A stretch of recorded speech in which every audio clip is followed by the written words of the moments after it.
최근에 이제 그 리사 제노바라는 분이 계신데 이분이 또 신경과학 박사예요.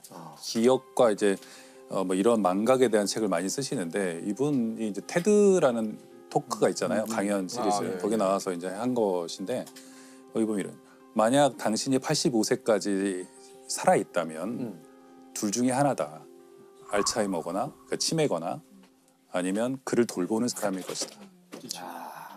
알츠하이머는 비교적 이제 근대에 발견된 질병입니다. 그래가지고 그분 얘기를 좀 하고 싶은데 독일의 그 프랑크푸르트 근처에 아우그스테 디라는 어떤 여성이 있어요. 51세 여성이에요. 이 여성이 1901년에 갑자기 남편을 간통으로 고소해요. 근데 남편은 이제 칼이라는 사람인데요. 아주 칼 같은 분이죠. 아주 칼 같은 분이죠. 예. 철도회사에서 일하는 칼 같은 분이셨는데 이 칼은 근데 어쨌든 근데 이분이 아내로부터 엉뚱한 고소를 당했잖아요. 그러니까 아내 행동이 이상한 거예요. 자꾸 잊어버리고 요리도 못하고 자꾸 실수하고 예를 들면 냄비 태워 먹고 사람들을 의심하고 막 이런 일들이 생긴 거예요. 그래가지고 정신병원을 찾아갑니다. 프랑크푸르트 정신병원을 찾아가요. 그 담당 의사가 알츠하이머예요. 의사 이름이에요? 박사. 예.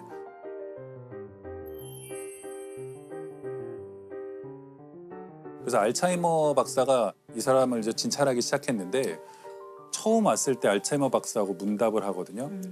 뭐 지금 뭐 드세요? 그러면 예를 들어 밤을 먹고 있는데도 뭐 시금치라고 말한다거나 계속 질문하는데 6번째 줄 가면은 이분이 굉장히 중요한 말을 해요.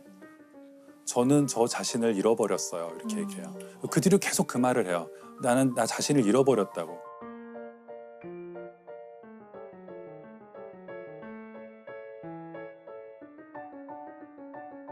그냥 특이하다고 본 거죠. 51세 여성에게 이런 일이 일어나다니. 젊은데 아직. 상대적으로 젊은데.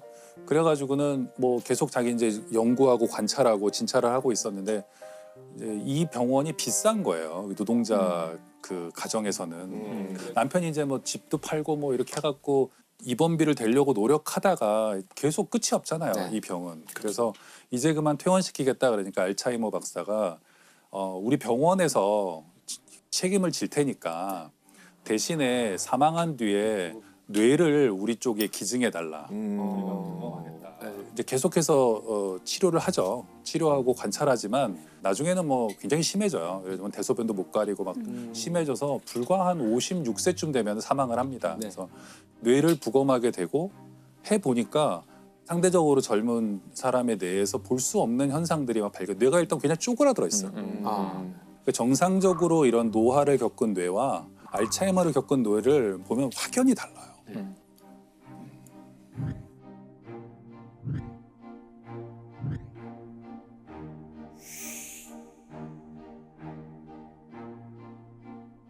그래가지고 그걸 학계에 보고하게 되고 그래서 학계에서 이제 그걸 처음으로 늙음의 자연, 노화의 자연스러운 과정이 아니라 질병일 수 있다고 이제 판단을 했대요.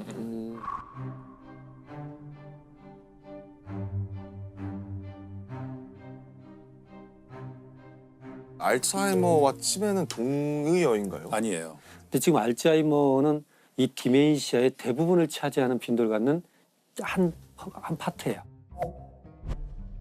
그러니까 술 많이 먹어서도 치매가 올 수 올 있는 수 있고 거잖아요. 교통사고로도 올 수 있고 혈관 뭐 뇌졸중으로도 올 수도 있고 여러 가지 있어요.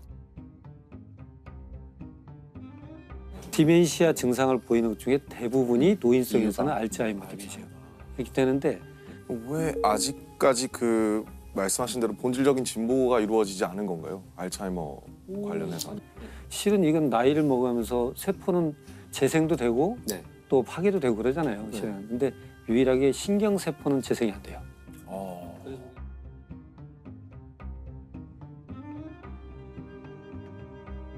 노화의 과정에서 네. 서서히 파괴는 돼가죠.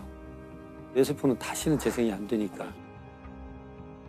결국 이걸 멈추게 하거나 더디게 가는 방법밖에 없는데 이걸 멈추게 하는 것은 노화를 멈출 수 있다는 거예요. 아, 그렇죠. 그렇죠?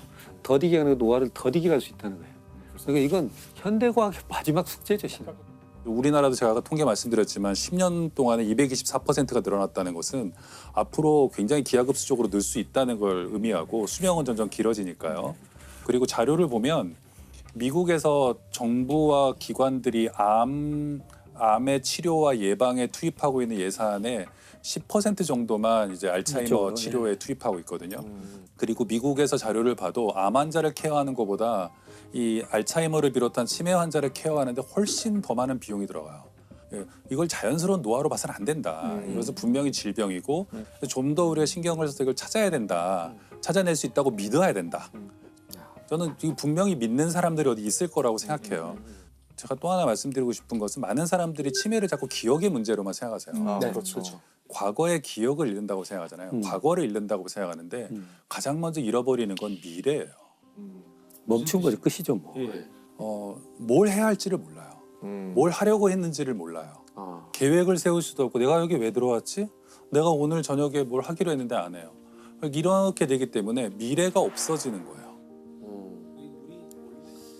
그 치매를 기억의 문제로 저희가 인식하게 된 건 미디어의 영향이 큰 것 같아요. 그렇죠. 왜 자기 뭐 아버지를 못 알아보고 아들을 못 알아보고 그 주변 사람에게 큰 충격이어서 그런 건데 그런- 저는 근데 좀 관점을 바꿀 필요가 있다고 생각하는 게 그 알츠하이머나 이런 다른 치매를 겪는 분들의 내면에 좀 집중할 필요가 있다고 생각해요. 그들은 기억의 문제보다 저는 감정이 중요하다고 생각해요. 그러니까 기억을 잃어도 감정은 있거든요. 네. 그들이 늘 겪는 문제는 여기가 어딘지 모르겠다는 거예요. 그리고 늘 집이 아닌 엉뚱한 곳에 그렇죠. 끌려와 있다고 생각하고 정말 끝없는 불안과 두려움. 근데 그들이 가장 강렬하게 느끼는 감정이 뭐냐면 집에 가고 싶다는 거예요.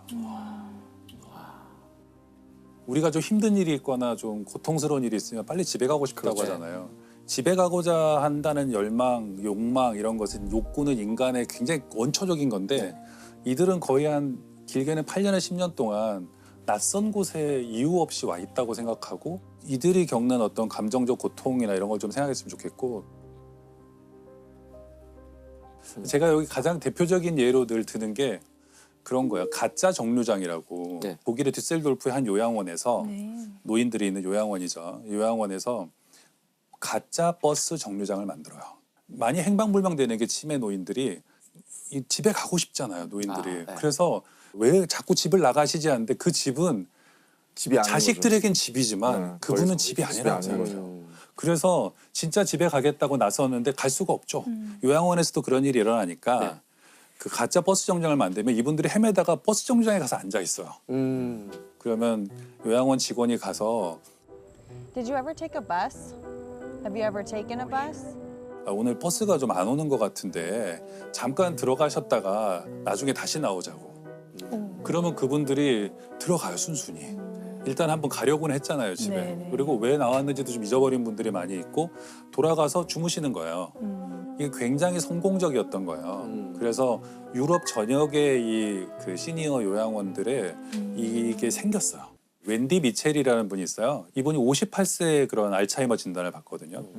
근데 이분처럼 이렇게 그 나이에 그런 진단을 받는 분은 많은데 이분이 특이한 점은 그때부터 블로그를 만들고 자기가 겪은 일을 다 쓰기 시작했어요.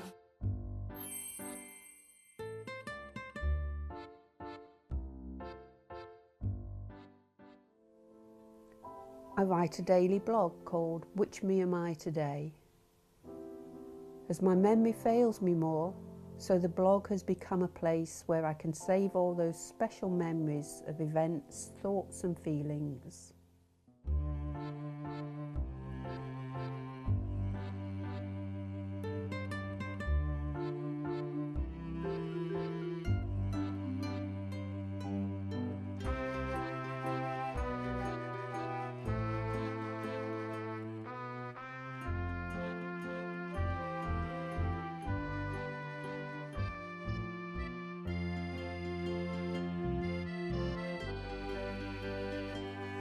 또 스카이다이빙도 하고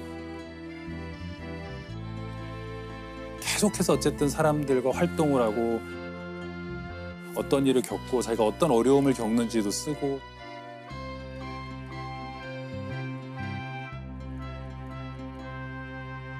막 이러면서 책을 벌써 2권이나 내셨어요. 대단한 집념이시네요. 예, 그분 책을 보면 알 수 있어요. 우리가 알츠하이머 진단을 받은 사람들이 에겐 단계가 있고 그리고 어떤 단계에서는 어느 정도 기능을 충분히 할 수 있고 감정이 살아있다. 그리고 어쩌면 감정은 굉장히 우리가 그들이 감정을 표현하지 못하는 어떤 단계를 지나서도 남아있을 것이라고 추정할 수 있어요. 그 블로그는 계속되고 있는 건가요? 지금도 살아 계세요. 아직 살아 계시고 나중에 뭐 알츠하이머 무슨 협회 뭐 이런 데서도 굉장히 중요한 역할을 하고 계세요. 자폐의 역사도 보면 제가 의학사 읽는 거 좋아한다 그랬잖아요. 근데 자폐의 역사도 보면 어느 시점이 되면 자폐인들이 스스로에 대해서 발언하기 시작하거든요. 우리도 감정이 있고 우리도 권리가 있다면서 쓰기 시작하면서 많은 게 바뀌거든요. 네. 근데 알츠하이머나 이 치매는 이상하게 그런 사람들이 별로 없었어요. 그런 글이 많지 않은 이유가 처음에는 본인이 잘 부정하려고 할 것 같아요. 아 그럼요. 본인이 그 병에 네. 그럴 것 같아요. 상태가 심하지 않을 때는. 내가 설마 알츠하이머겠어? 약간 좀 깜빡깜빡하는 거지? 뭐 이렇게 생각해서 상당히 진행이 될 때까지 인정하지 않으려고 하지 않을까. 그 의학사를 이렇게 보면요. 환자들도 굉장히 중요한 환자들이 꽤 있습니다. 그래서 보면은 자기 병과 맞서 싸우고 그걸 기록하고 세상에 알리고. 근데 이분은 제일 먼저 이제 딸이 둘이 있는데 딸들을 내보내요 집에서. 자기 혼자 이제 살기로 하고 거기에 맞춰서 삶을 이렇게 조직하고. 이게 어려운 일이었을 것 같은데. 예, 보통은 이제 의지하려고 하는데 그러면서 이 자기가 이걸 기록하는 게 중요한 의미가 있다고 생각해요. 그래서 자기들도 아까 말씀드린 것처럼 감정을 가지고 있고 삶이 계속되고 있다. 우리가 이제 암에 걸린 분들도 자기가 암에 걸렸다는 얘기를 주위에 안 알리려고 하는 게 그때부터 모든 정체성이 지워져요. 그렇죠, 그렇죠. 네. 암 걸리신 분이 이렇게 되는 거예요. 암 환자 중에 하나. 암 환자 중에 하나예요. 그냥 이분이 뭘 하든 간에 맞아요, 맞아요. 이게 그 사람의 모든 정체성을 형성하는데 더더군다나 불치병인 알츠하이머 같은 경우에 이제 그 사람은 아무것도 할 수 없는 사람 이렇게 보기 때문에 자기의 존엄을 지키기 위해서 글을 쓰기 시작한 거예요. 아, 너무 전사시네요, 진짜. 많은 경우 인간들이 글을 쓰는 어떤 이유는 극한 상황에서 자기 존엄을 지키기 위해서 쓰는 거거든요. 내가 인간이라는 걸 알리기 위해서 글을 쓰는 거예요. 안내 일기도 생각나고. 그렇죠. 예. 발병한 지가 꽤 됐는데 지금 현재 증상은 한 어느 정도일까요? 올해도 책이 나온 것 같거든요. 작년인가 올해에도 새 책이 나온 걸 봐서는 아직까지도 글을 쓰시는 것 같고. 대단한 의지시네요. 야, 자기의 기록을 한다는 것이 알츠하이머에 도움이 될 수도 있는 게 아닌가 이런 생각 들어요. 그럴 수 한편으로. 있죠. 당연하죠. 그죠? 네. 그 유명한 사례가 있어요. 어떤 수녀원에서 그 사례들 들어보셨을지 모르겠는데 수녀님들이 돌아가시면 이제 다 부검을 했대요.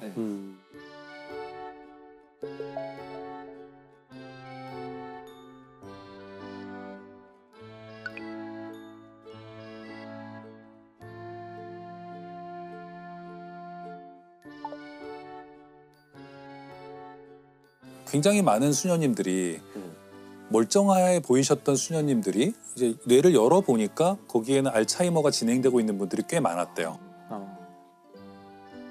그랬는데 그럼 이분들은 왜 기도문 같은 것도 잘 외우시고 식사하시는데 문제도 없고 그러다가 돌아가셨지 봤더니 그러니까 뇌라는 게 아까 말씀하신 것처럼 이호 선생님 말씀하신 것처럼 신경세포가 죽기는 하지만 우회로를 계속 찾거든요.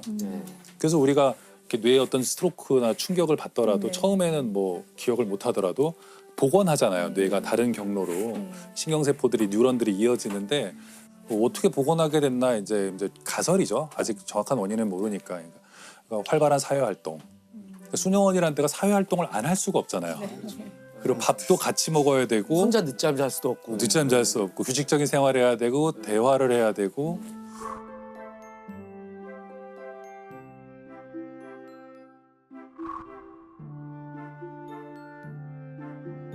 그 여기서 갑자기 궁금한 거는 만약에 여기 계신 선생님들이 알츠하이머 진단을 받았다. 그렇게 가정해 봤을 때 가장 먼저 하실 일이 뭘까요? 어떤 걸 할 것 같으세요? 저는 일기는 아니지만 기록을 남길 것 같은데, 그러니까 전 옛날에 이 목 디스크가 한번 와가지고 한 1년 가까이 고생한 적이 있었어요. 그때 보니까 이게 아픈 통증이 언제나 오는 것도 아니고 왔다 갔다 하기도 하고 어떤 상황에 따라 달라지기도 하고 해서 이거를 이제 기록을 남기겠다는 생각을 해서 통증을 이제 0부터 10까지 정량화한 다음에 오늘은 통증이 5인데 뭐 이렇고 웬디? 아니 그러니까 물리학스럽네요. 관찰하셨어요. 이게 진짜 아프면은 자기가 어떻게든 길을 찾아야 되거든요. 이거 오랫동안 썼더니 나중에는 이제 이 기록에 의해서 패턴이 보이니까 네. 그 예측 가능해지면 좀 덜 두려워져요 사람이.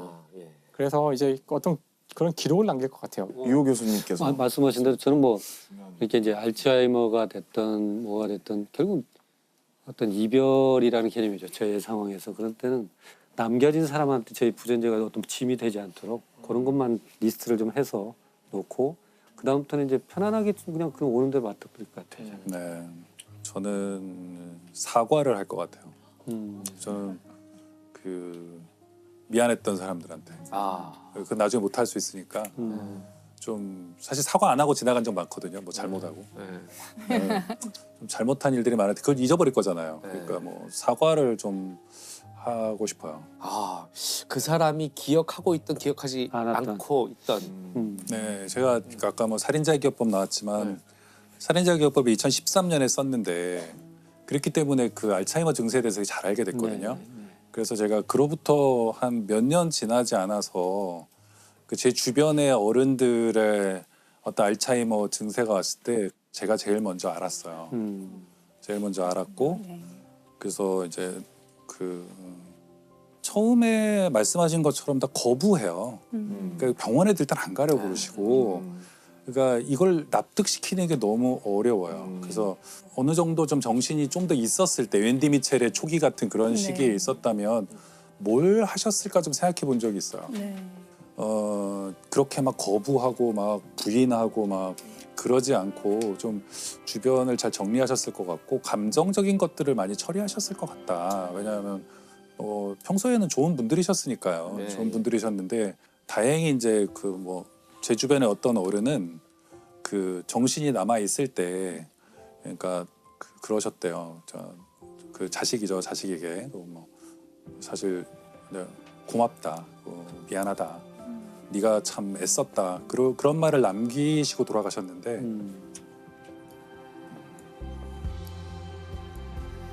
원래 사람들이 이렇게 죽음의 직면에서는 놀랍게도 그냥 대부분의 사람이죠. 대부분의 사람들은 뭔가 악담을 하거나 안 좋은 생각을 하거나 뭔가 이렇게 자신의 어떤 이기적인 생각들보다는 사랑의 말을 다 남기게 된다는데 그래서 그때 그 세월호 때도 그랬고 그다음에 9.11 때도 그랬고 마지막으로 남겨놓은 그 메시지나 마지막 음성을 다 보면은 하나같이 미안하다는 말과 사랑한다는 말로만 꽉 차 있다고 하더라고요. 그러니까 이게 참 인간이 참 뻔한 말이지만 평소에 하면 얼마나 좋겠어요. 왜 꼭 죽기 전까지 남겨두나요? 김영하 선생님의 미래를 바꿀 인간. 아직은 나타나지 않은 그분. 그분을 기다리면서 이미 시작됐을 거라고 생각하면서 믿고 있습니다. 네. 상당히 진전돼 있을 거라고 저는 믿고 싶습니다. 네.